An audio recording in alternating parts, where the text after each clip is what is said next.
Other treatment की अगर बात की जाए तो जैसे हम दूसरा ट्रीटमेंट लेते हैं स्किन को लेकर, तो उसके बाद हमारा वो स्किन की जो प्रॉब्लम है वो ठीक हो जाती है जब तक हम वो दवाइयाँ खा रहे होते हैं। लेकिन हम थोड़े टाइम के बाद देखते हैं कि फिर से वही प्रॉब्लम्स शुरू हो जाती है, चाहे वो एक्ने की प्रॉब्लम हो, पिंपल्स की प्रॉब्लम हो, या फिर और कोई भी प्रॉब्लम हो। ये बात आपने बिल्कुल सही बोली। अगर किसी को कोई बीमारी हुई है तो वो इसका ट्रीटमेंट चाहेगा, कहीं से भी उसको कोई ट्रीटमेंट मिल जाए।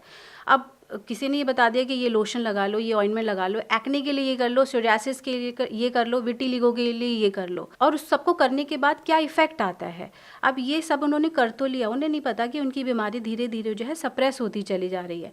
एक्चुअल में जब ये मेडिसिन लेते हैं ना, ये सारी मेडिसिन आपकी इम्यूनिटी को सप्रेस करती है।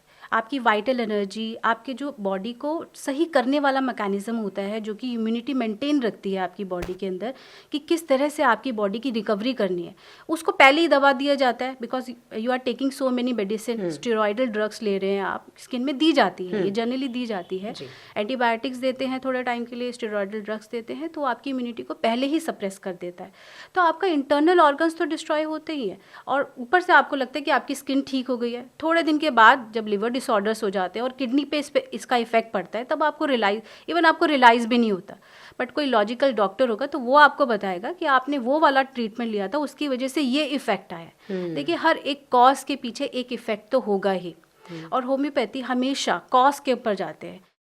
एक्चुअल में हम कहते हैं ना, रूट कॉज से ठीक कर देंगे। ये कैसे पॉसिबल है, रूट कॉज से कैसे ठीक करेंगे?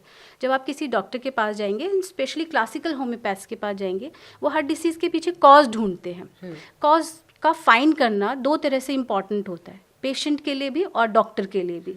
डॉक्टर के लिए कैसे इम्पॉर्टेंट है? डॉक्टर जब तक कॉज तक नहीं पहुंचेंगे तब तक उनको एग्जैक्ट दवाई नहीं मिलेगी। दूसरा, उनकी प्रिस्क्रिप्शन को और रिफाइन करने के लिए ये बहुत ज़रूरी है।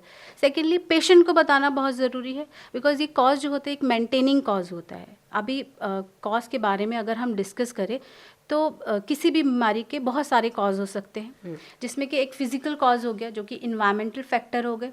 सेकेंड है मेंटेनिंग कॉज, जो लगातार हमारे बॉडी के अंदर और एक्सटर्नली इन्वायरमेंट के थ्रू बना रहे।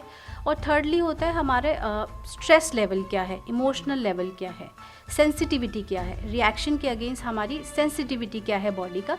ये सारे के सारे फैक्टर्स इन्वॉल्व करके अगर दवाई दी जाती है तो वो सुपरफिशियली और इंटरनली दोनों ऑर्गन्स को बेनिफिट देती है।